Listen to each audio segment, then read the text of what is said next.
Alpha Wing, you are cleared for departure. Enemy ships closing.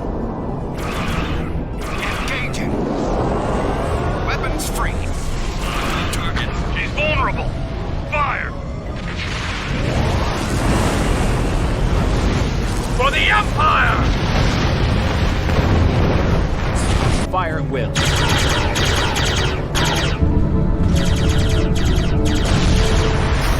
One down, one to go.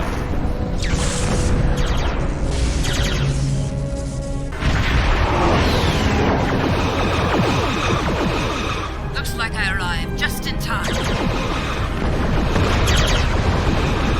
I want all that in here. Done.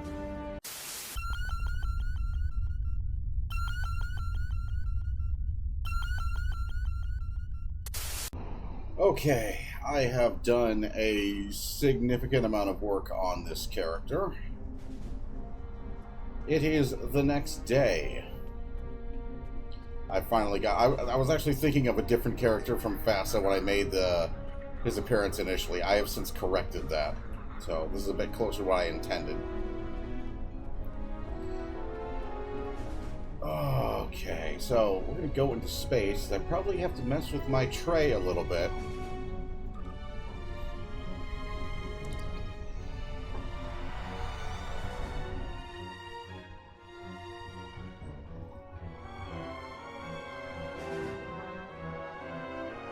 This is still very much a work in progress.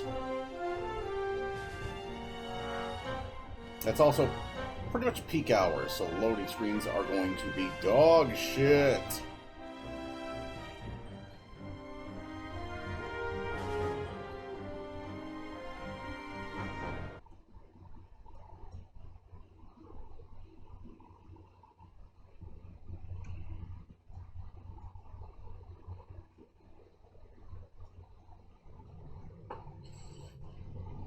Alright, so I was using Kodais. We have switched to the Type 4s because they are closer to the admin shuttles of Starfleet Command. So let me talk for a second about this ship here. This is the... You may recognize the name. So, fun fact. The very first campaign that I ran for Star Trek Adventures began in the TOS era. And one of the incidental ships that the player ships rendezvoused with on their way out of the system for their shakedown cruise, they were in a Constitution class. And one of the ships they ran into was one of the first run Miranda-class starships, and it was the starship Woglinde. Now, I intended it as sort of like a nod to the lineage of this ship. So I already had precedent in my my tabletop lore for there being a Miranda-class starship called the Woglinde, so I figured this would be a good time, since I'm making a motion picture era themed version of this character.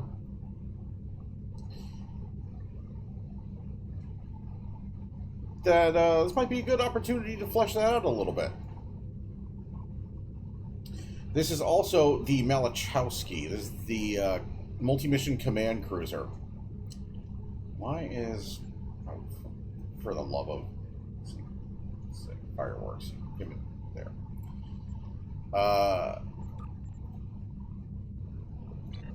So, most of this pack is very heavily inspired. Most of the abilities from this pack are very heavily inspired by Starfleet Command 2. And the ship that I usually liked to play in Starfleet Command 2 was called the Federation Command Light Cruiser, which looked like a Miranda, but it was practically a heavy cruiser. It was the Command Light Cruiser, and then there was like the new Heavy Cruiser, and then there was the proper Constitution Heavy Cruiser. Right? So the way I think that went. So if we're bringing it back to the beginning of my first STA campaign, bringing it back to the days of Starfleet Command 2 Empires at War, it's got to be a Miranda. It's got to be a Miranda with missiles. It's got to be a Miranda with torpedoes.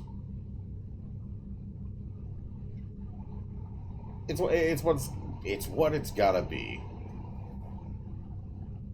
Of course, this one is This thing is kind of a little bit demonic. This has got a few little tricks under its sleeve that we're going to show off. Let's go to Argala, because the Starfleet was fighting the Kazon, right, in the 23rd century? I'm sure that's... I'm sure there's a fan fiction somewhere.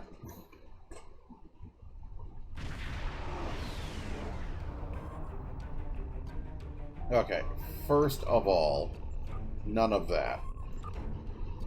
Music volume. Yeah, none of that. We've got our own score. There it is.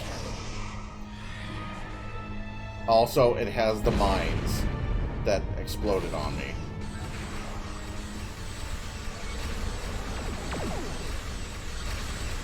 Wait for it.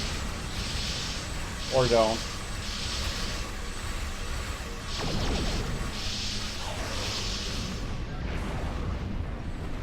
So that effect of the mine with the green circles, that is straight up from Starfleet Command 2.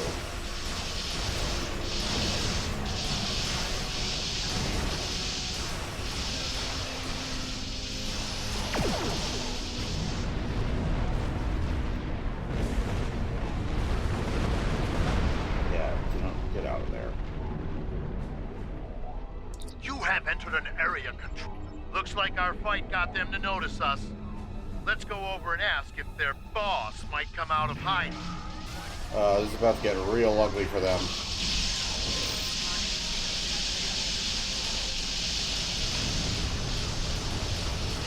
Keep concentrating fire on individual ships.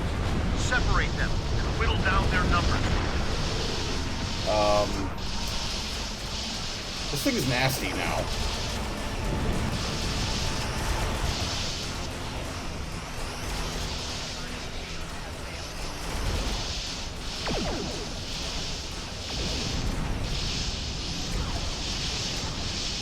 We will not go quietly.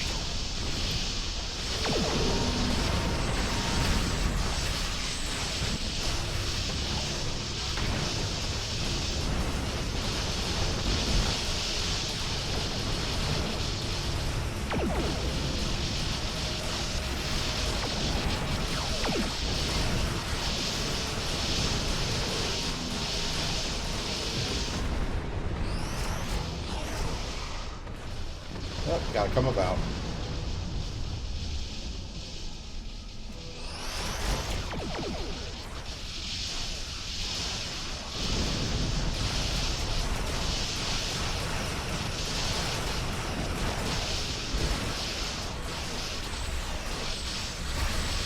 Oh, this thing's so cool.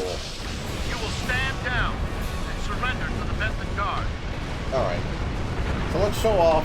Sensors So, are picking up small habitations in some shut of the up. asteroids. Possibly consistent Shut with the multiple fuck up. temporary hideouts. So, if you went into the editor, like ship edit, fun fact, there's a type of missile in Starfleet Command 2 Orion Pirates that is one missile that splits into like 6. If you went into ship edit, you could adjust the drone control limit for your ship, which determines how many missiles you can fire, to a maximum of 12, meaning you could launch 72 missiles at one target. And I'm pretty sure a lot of people did that, and that's what this is referencing. This is something that you could go into the files for Starfleet Command 2 Orion Pirates and do. Just launch, like, never-ending missiles.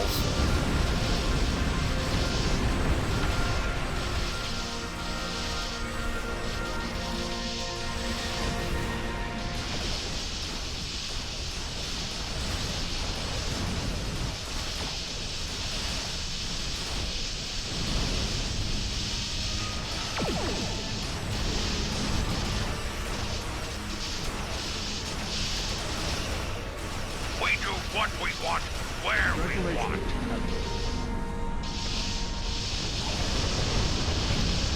Something else that you could do is launch scatterpacks and wild weasels. Now, wild weasels would distract enemy fire, and scatterpacks, well, they would saturate your enemies with like 6 missiles if they survive. There it goes.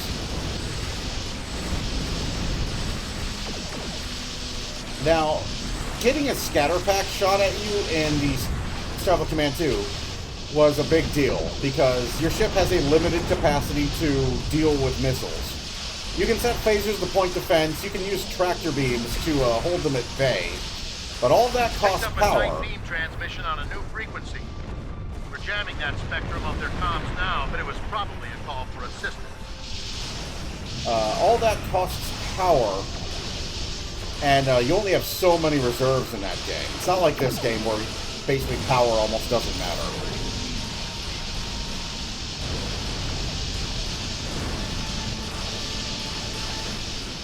And I mean that. Like, you may, like, some of you might tilt your head like, but Alchemist, power is a big factor. Not as big as in Starfleet Command 2. This game is very much like Starfleet Command 3 and Star Trek Legacy, where, like, you always have power, pretty much. In Starfleet Command 2 and Starfleet Command 1, you have a limited amount of power. Like, you only have so much power, and once you have used it, it is gone. I'm taking you with me. You're gonna die trying. Oh, you also have this, which I think is in reference to the Phaser A's and Phaser B's in Orion Pirates. In Starfleet Command 2 Orion Pirates, you have Phaser A's and Phaser B's. One is better against shields, the other is better against hull. I think that's what they're referencing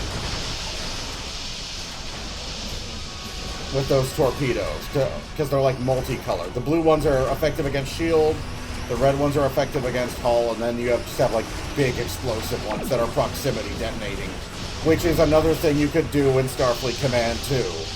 You could set your torpedoes to proximity. In fact, that was the smart thing to do, because all of your attacks are based on die rolls, because it's all built on the Starfleet Battles rule set. So if you set your torpedoes to proximity, they wouldn't do as much damage as a direct hit. But if you're engaging at beyond range 10, or even closer, like beyond range 5, really, setting your torpedoes to proximity was a smarter thing to do, because it would at least guarantee that they got a piece out of whatever you were shooting at. Excellent work. We'll send over a pacification party to take the suspect into custody. So you are seeing the engine trails. Shut the fuck up. We have the suspect. So you are seeing the engine trails. Apparently, I can either hide, I can hide the engine trails or see the pulse phasers. I can't do both.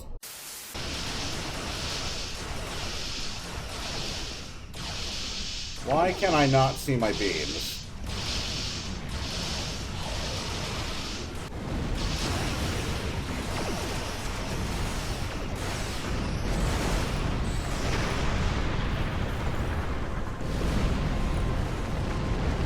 Oh, no. Oh, they just followed him. You have entered an area controlled by the Bentham Guard. Our scan, you are now... Looks like our fight got them to notice us. Weirdly enough, from what I've heard, the obliviating phasers, which use the same effects as the pulse phasers, are not affected by this. I don't know what to tell you there. That's weird. But I suppose that's what you get when you're using the local override, which they've said they're cool with. Cryptic was cool with using a local override, because you're not actually messing with the game's mechanics. We'll see how Deca feels about that. I am very tempted to download the one that shuts Q up, because Q has not stopped talking.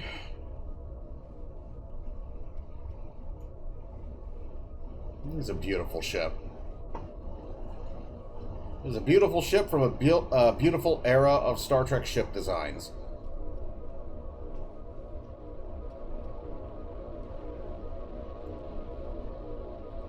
It's also upside down from what it was supposed to be, but, you know, Leonard Nimoy saw it, like, sitting this way, and he was like, that's good. And they were like, Okay, fine. Flip it over. That's literally why the Reliant is, why it has like its engines below the saucer. It wasn't supposed to be like that. Leonard Nimoy just saw the ship upside down. No, okay, let's go with it. We have the suspect in... Depart the system.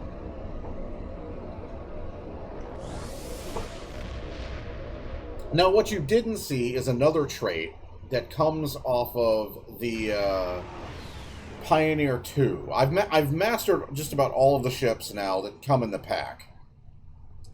And I'm going to try and show you this. Let's go to a mission where we got a lot of trouble heading our way. Strike at Sedea. Redemption over Kuvat. Let's see. Bringers of War. Control. Redemption. Rescue in Soich. Ruins of Doom. Sopmokai Rebels. Tempting Targets.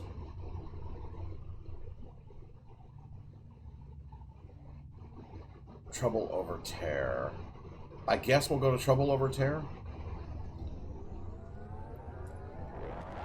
Hopefully this thing will be able to fend off the Alachi hordes pretty well, considering how heavily armed it is.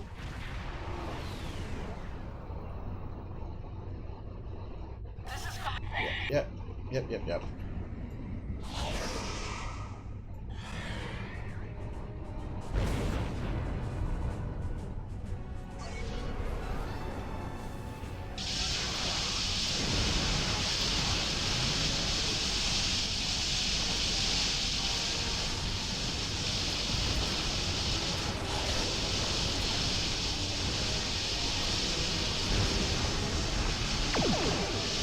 Shooting at everybody but the guy I want to shoot at.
Very nice.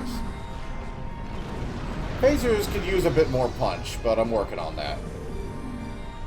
I think one of the things one of the things I'm going to do is I'm going to get the covariant shield from the Bajor rep from Scylla and Charybdis, and that'll help punch up my phaser damage. The Alachi are coming out of the rift.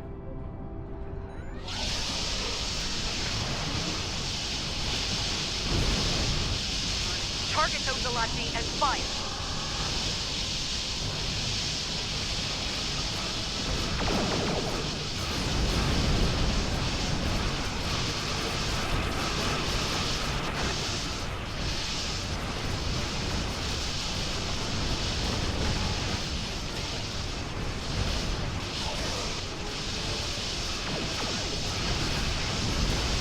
Hold the arms. Okay, I can see one of them. See if I can see them. So that right there is a Pioneer 2 from the bundle. There's another one. I think I got all three of them. You can get up to 3 of them at once. If you're up against like more than 7 targets. So you, one of the traits basically gives you an innate distress call. Looks like we made it here. Although they are, I think they're TOS era ships, and then they explode. Yeah, why are they TOS, Sarah? Something's wrong. The rift isn't closing. Ilachi warships on intercept course. They're coming from the rift. No, they're not TOS, Sarah. They just have, like, the beta nacelles. Okay.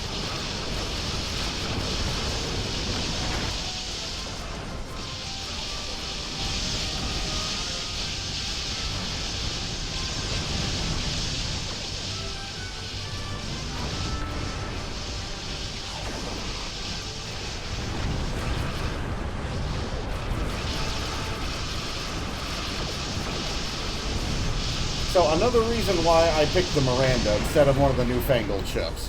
Reading 4 Ilachi ships on approach. Get ready to fight. Because it makes more sense for this character to be in a border patrol vessel. Hostile Ilachi fleet on sensors. Here they come.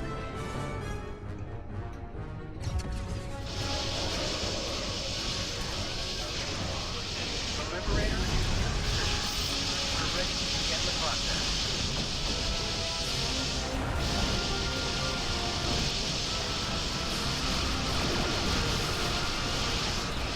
This is the Liberator. Immediate assistance is required.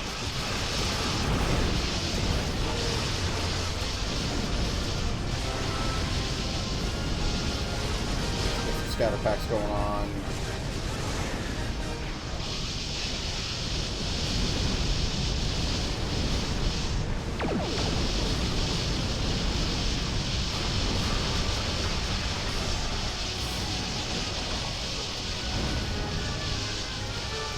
So I'm also using the screen accurate sounds for the phasers.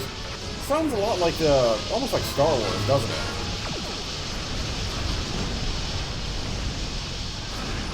Sounds like an X-Wing.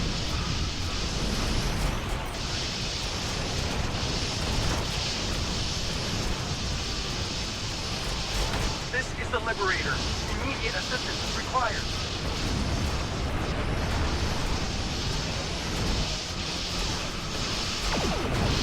This is the Liberator. Immediate assistance is required. Yeah, hold on.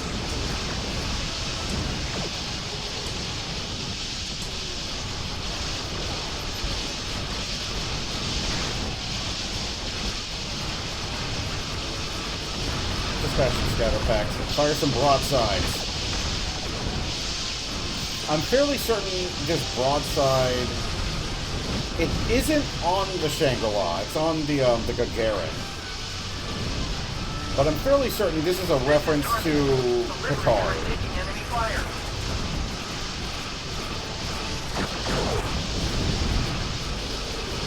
Hoo-hoo, you're in a dreadnought. Suck it up. It's a, I can't help but feel like it's a reference to the Shangri-La strafing run in Picard, or the Shangri-La, the Titan.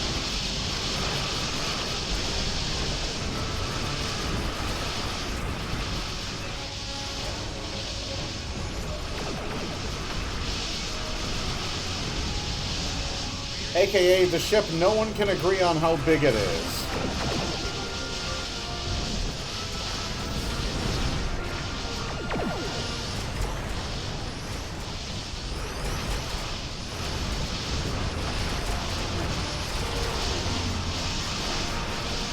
This is Tarsus.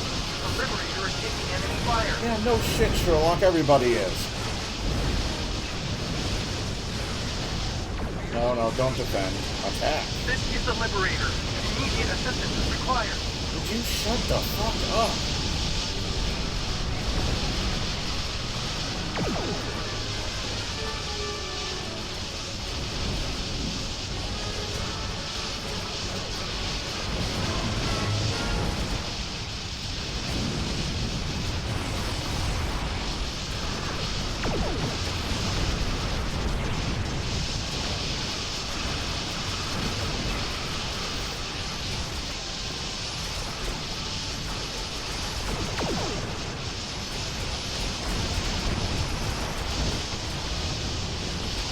Getting kind of hairy.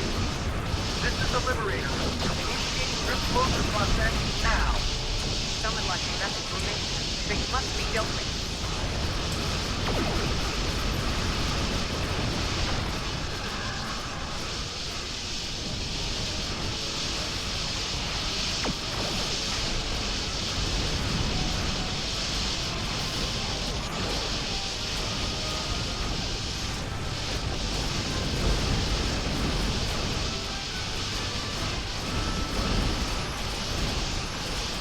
Come on, explode.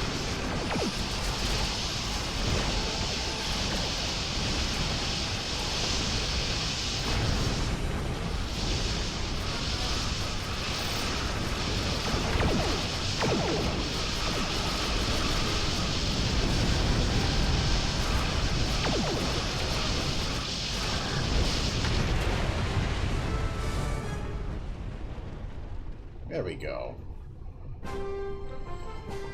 I think I might switch from Intel.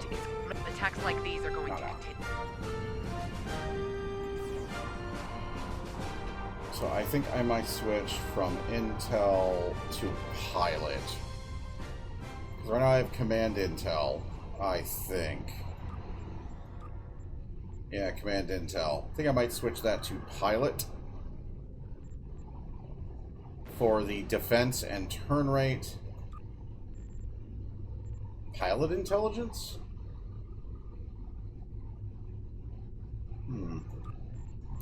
I know I've got a full Miracle Worker spec on here. Hit points regenerate. That might come very in handy for a ship this size. Heal.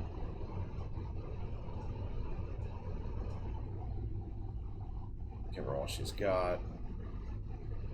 Let's see. You and your teammates increased maximum hull capacity, hull healing, turn rate, and resistance. Simplified plumbing.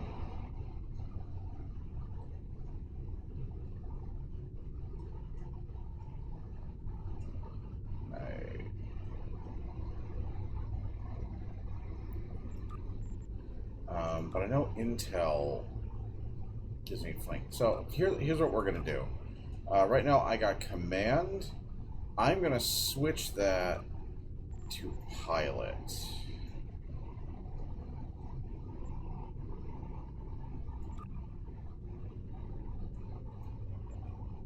But I'm not gonna get. I'm not gonna get that much out of that though. Strategist.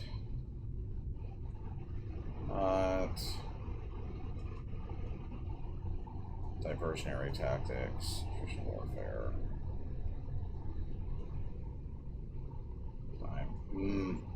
I got things to think about.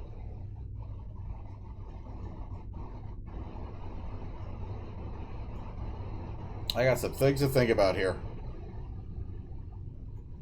So let's see. Depart system. Attacks like these are.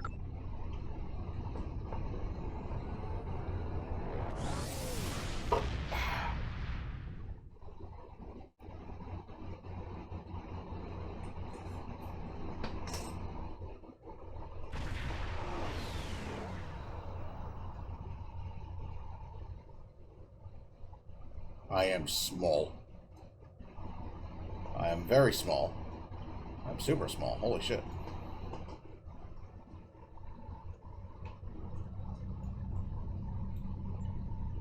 Dismiss. I said dismiss! You saw me click dismiss.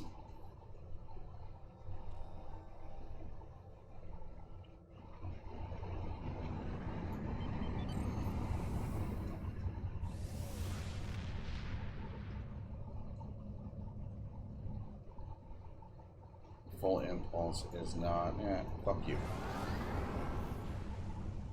Fuck you, I do what I want. Oh, there's McKinley. For all your galaxy maintaining needs. Although I don't think the dreadnoughts can fit in here. In fact, I'm fairly certain they can.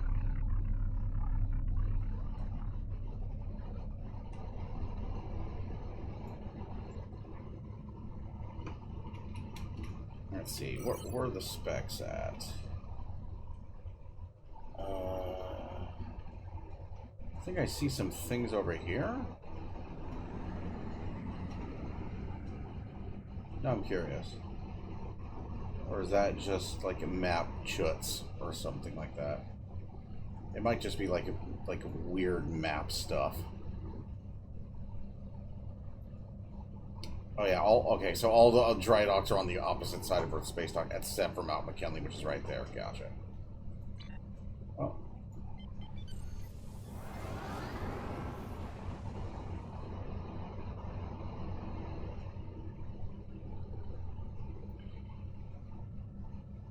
We have a quality motion picture. Yep.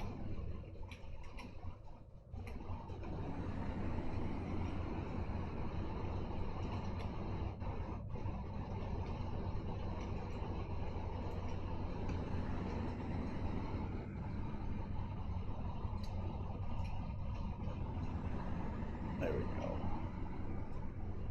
Motion picture era dry dock.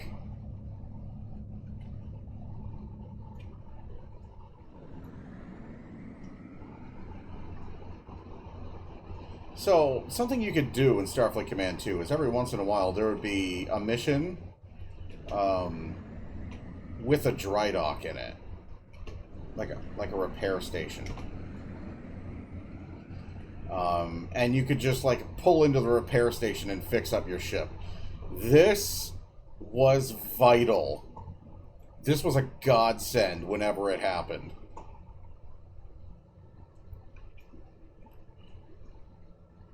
Yes.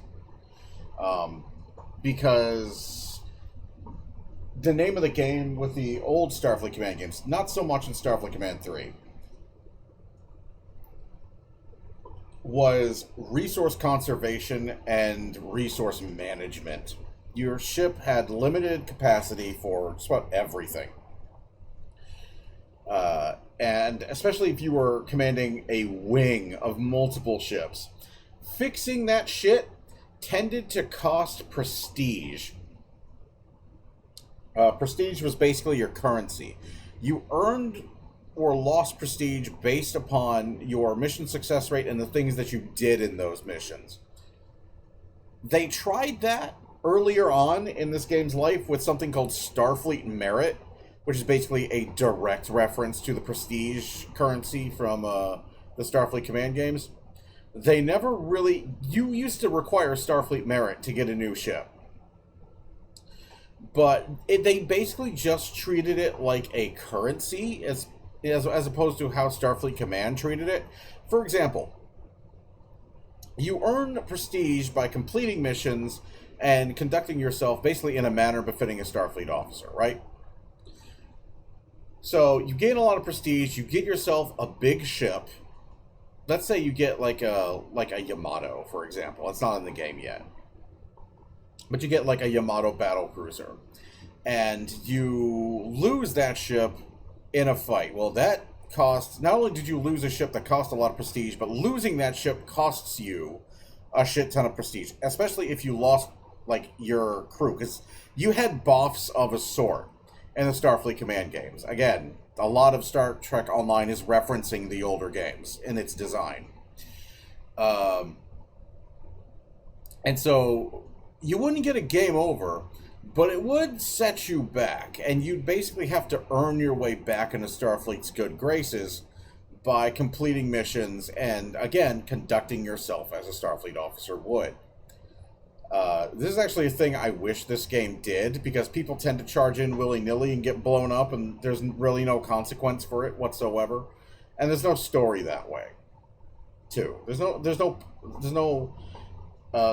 like story being told that way.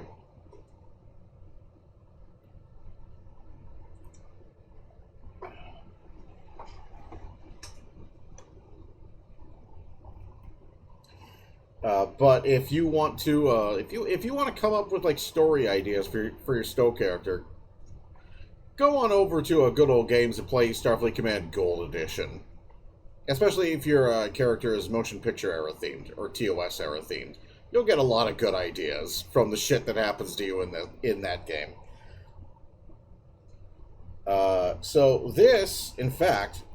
Some of you may remember the Galaxy Quest. This was a series of videos I did for Starfleet Command 3, where I basically just played through the Conquest mode until I had accrued the prestige to acquire and equip a Galaxy-class starship. And the Galaxy-class starship in question that I got was called the Galahad.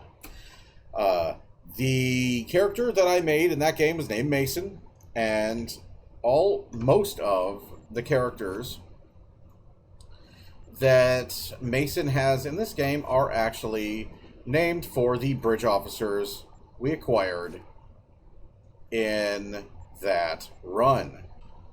Mason has this character has like a 24th century version.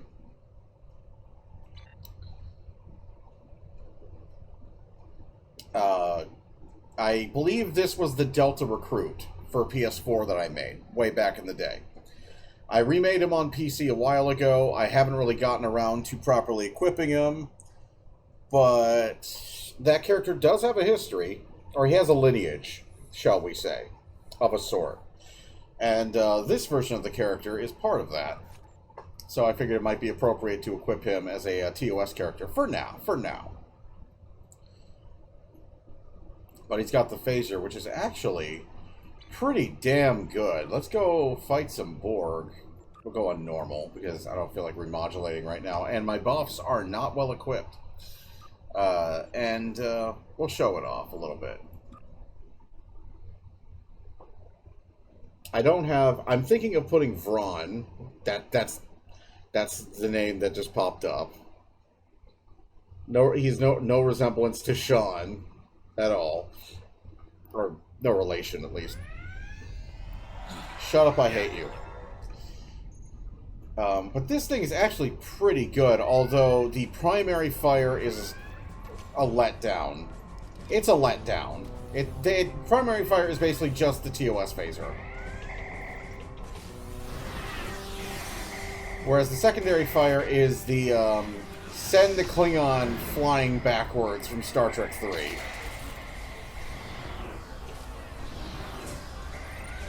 Like, it's the Star Trek 3 disintegrate for the secondary fire, which I like. Janeway's trapped in Transporter Room 1. Go get her!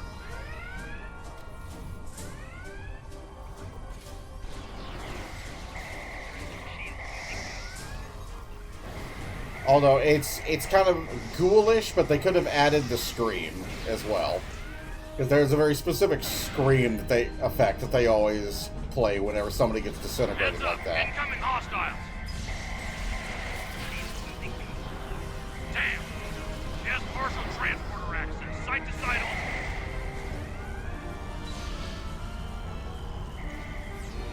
only. Not like that one Klingon, though. That one Klingon... The guy who got the lucky shot in on the Grissom. Clear to proceed. Get to the transporter. Yeah, that guy died ugly.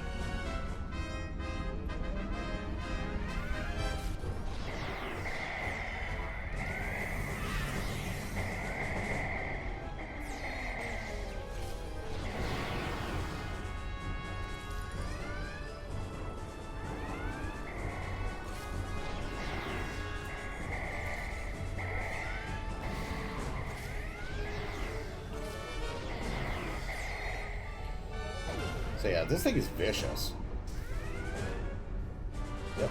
Damn, Wouldn't be a 23rd century Starfleet captain without an unnecessary combat role.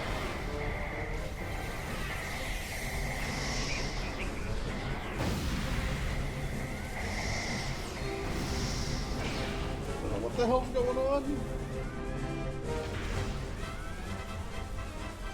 Something moving very fast.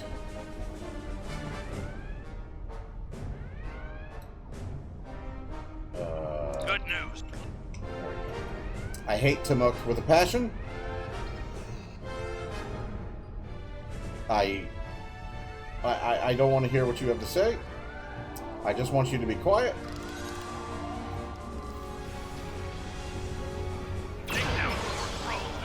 Take down boy drone to drop his shit. I hate you so much.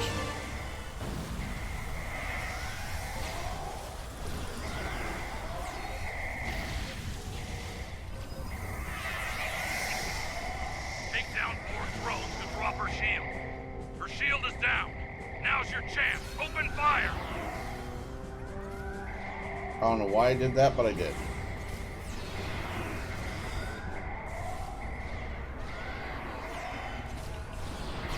She's adapted. Eliminate 4 drones to make her vulnerable.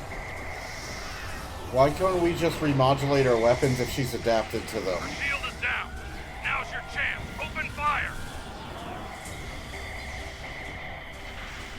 It's not like they invented that capability in the 24th century.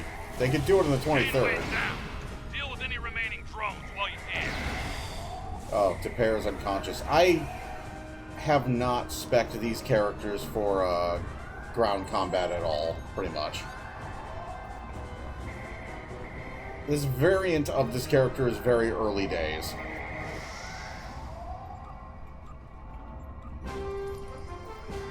He's also got the Battle at the Stovacor.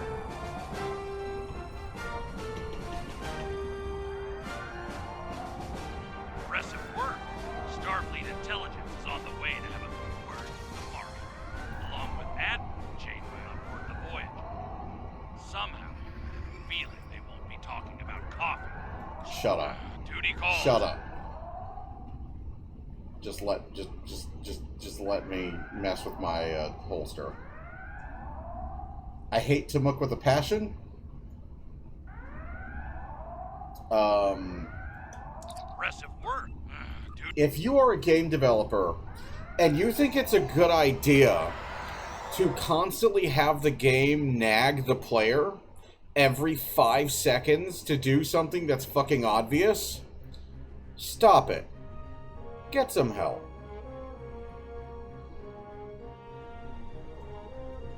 Alright, I've been recording for about 40 minutes now.